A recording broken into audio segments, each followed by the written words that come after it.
So now we're going to be moving on to Pandora Hearts. And no, this is not based after a game, because it seems like I've been doing a lot of those lately. Anyways, before we talk about the story in this one thing I gotta say is that this one could be a little bit complicated. So re-explaining the story in this one might be a little bit tricky, but I'll try my best to do so. Although thankfully, it's not as complicated as the Black Rock Shooter anime. I just figured I'd say that first, just because I have a feeling if I didn't, some people would be like, oh well, you forgot to mention this, and you forgot to mention that, blah blah blah. But then again, if you watch any of my other reviews that I've done, I never really try and explain everything within the plot, so whatever. Either way, let's just get it on with. So it begins with a 15-year-old named Oz. And he's a typical noble spoiled brat, and he's always doing some Dennis the Menace kind of shit with other people. But probably his biggest target would have to be Gilbert, who is one of the servants.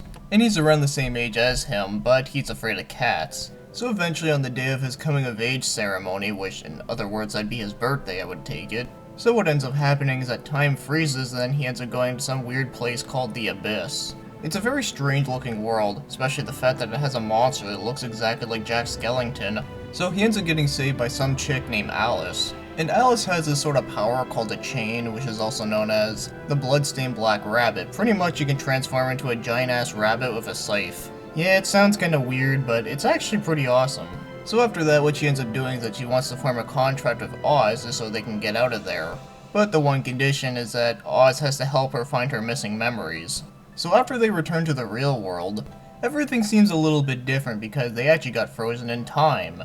So pretty much it's almost like the Legend of Zelda Ocarina of Time when Link took out the Master Sword, where Oz stayed the same age but everyone else grew older. So he ends up meeting this guy named Raven. Now this part right here I don't consider to be a spoiler, considering it does get explained pretty early on, and that happens to be that Raven is actually Gilbert but much older. So after tripping out realizing that they were both the same age at one point, Raven ends up helping them out in searching for Alice's memories. So that's the basic of what I'm going to explain, and you're probably thinking, well, how the fuck is that complicated? I just gave you the simple idea of what this show is all about. Of course there's a lot of things I didn't explain that would take a whole lot of time.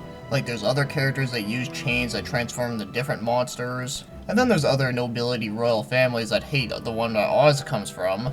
And most importantly, they actually dig into a lot of the characters' past, which, you know, that's kind of a spoiler for this kind of show. So that's why the plot in this show doesn't seem as complicated, but it kinda can be a little bit hard to follow. So what do I think about the story in general? Well, I actually do think the story is pretty good.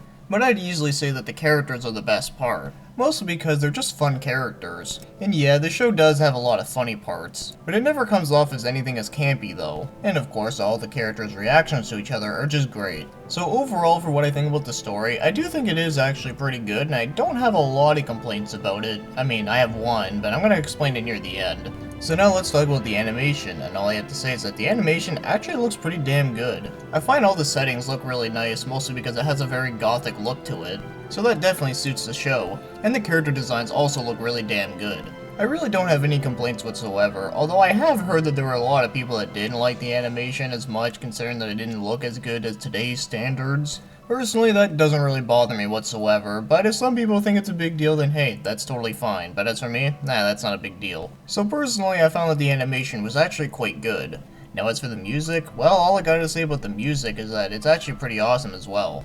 It suits the theme, and I really don't have many complaints about it whatsoever. So there's not a lot I could say about it, but I actually found that the music was actually done very well. Now as for the opening theme song, I really enjoy it myself. I mean, I really like it mostly because of the violin piece, but it is just a really cool song, and it also does suit the theme of this show, so as again, I don't have any complaints about it whatsoever. Now as with the voice acting, well, this one is only in Japanese, so yeah, I'm pretty sure you know what I'm gonna say. I can't really make any judgments on it because I can't speak Japanese or understand it or read it or anything about it. But everything sounded fine as far as I could tell, which is not very, but yeah, I don't really have much to say about that. Now, before I get into the score, one thing I would like to say is that one complaint that I mentioned.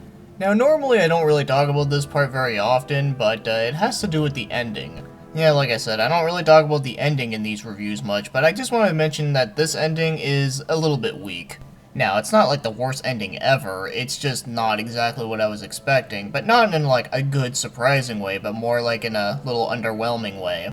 Now, I'm pretty sure it's probably very different than the manga's ending, but I haven't read it, so I can't really say much on that. But isn't that how it usually goes, that the mangas have like everything that's involved? It's almost like the same concept of taking a book into a movie.